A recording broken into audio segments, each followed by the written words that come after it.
Okay, hi friends. So your 4 questions for today are in your Google Classroom. The first one says, which point on the coordinate grid is located 5 units right of the origin and 7 units up? So the first thing I want you to do, if you haven't already, is you need to click pause. You need to get that graph on your paper, whether you're tracing it to the screen or you're just trying to hand draw it. It should not take you very long, but you need to get some sort of picture of the graph on your paper. And if you look closely at mine, see if I can get it real close. I have dotted lines going to and from my points with the numbers on the sides so that it's easy for me to look at which number is where. So make sure that this is a super important part of getting them correct. So when you turn in your work later, I'm grading on did you draw the graphs? Take the time, click pause if you need to, trace it out. Okay. Once you've done that, we're going to look for that keyword. Remember, you have to have that question mark telling me what is this question asking me to find. So it says, which point on the coordinate grid is located 5 units right and 7 units up? So think about when we're graphing. When we're graphing, we go over and then up. So I'm going to do right first. I'm going to go over and then up.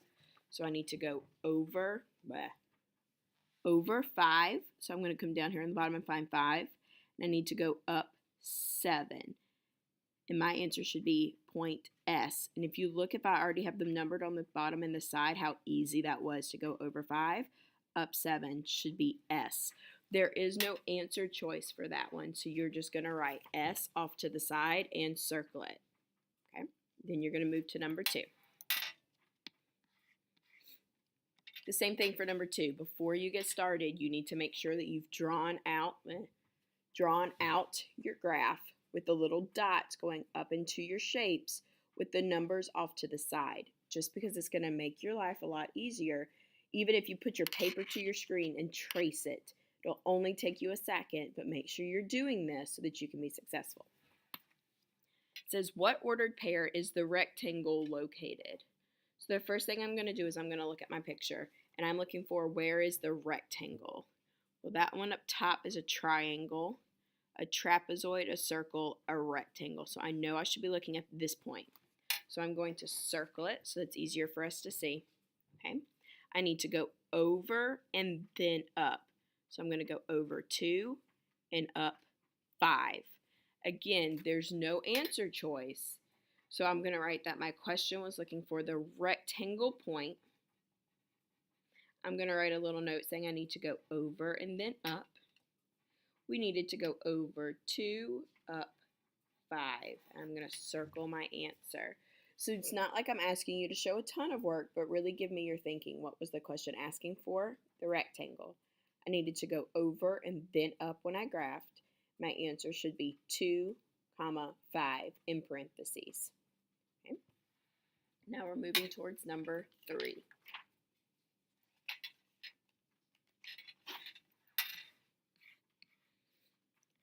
The school band conductor is drawing a map on a grid to show where each student sits. The trumpet player sits at point 7-2. The clarinet player sits next to her at the point 8-2. Select the point where the clarinet player sits. Okay. Same expectation. Click pause if you haven't already. You need to draw that graph, whether you're tracing it or free drawing it. And it doesn't have to be magical if you look at mine. I didn't really label. Sorry. Struggling this morning. I didn't really label it, but I drew the A, B, C, D points. That could be my answer choices, and then drew the lines up and over, went ahead and numbered them so it was easy for me to see A, B, C, and D. Okay. It says that the student sits at 7-2. So the first thing I want us to do is find 7-2 on this graph. So if we need to go over first and then up, 7 is first. So I would go over 7, up 2, and figure out what point that is, and I'm going to circle it. So I'm looking for what is next to 7-2. I'm going to go over 7, then up 2.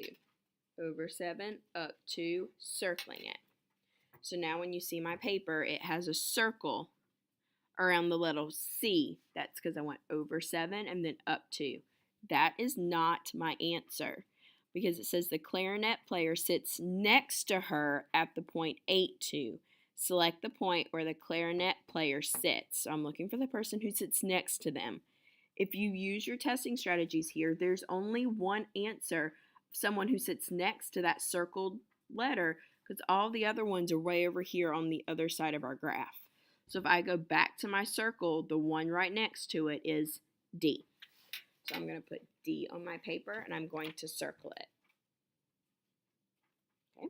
Moving to the last one, number 4. Nicole left Mel's house to visit a classmate. If she traveled 1 coordinate to the right on the x-axis and 3 coordinates up on the y-axis, who did Nicole visit? Last time, if you haven't already drawn that graph, you need to click pause, trace it, or free draw it. It doesn't have to be wonderful. Okay, so here's mine. I drew the little dots going up and down and over and then numbered them on the bottom so it's easy for me to see. The one thing I am going to add is because if you look, I wrote M-T-M-M, like the first initial of their name. The question asks for Mel's house.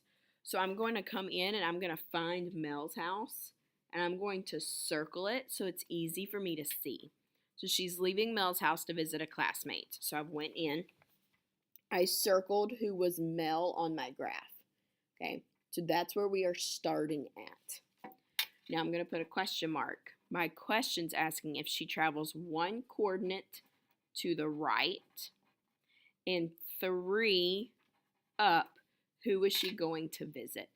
Okay, so remember when we're graphing, we go over and then up. But this one's tricky because we have to start at Mel's house, the one that's already circled. So I need to go over 1 more. So I was at 1. Now I'm at 2. Now I'm at 2, 1. I need to go up 3. 1, 2, 3. So I'm going to end up at this house up at the top, which is Matt's house. Okay, so my answer is, who is she going to visit? She's going to visit Matt, which is A. Okay. Make sure you've shown your work on these sheets of paper and that you're putting your name on them, and they need to go into the pink and blue bins when you are finished.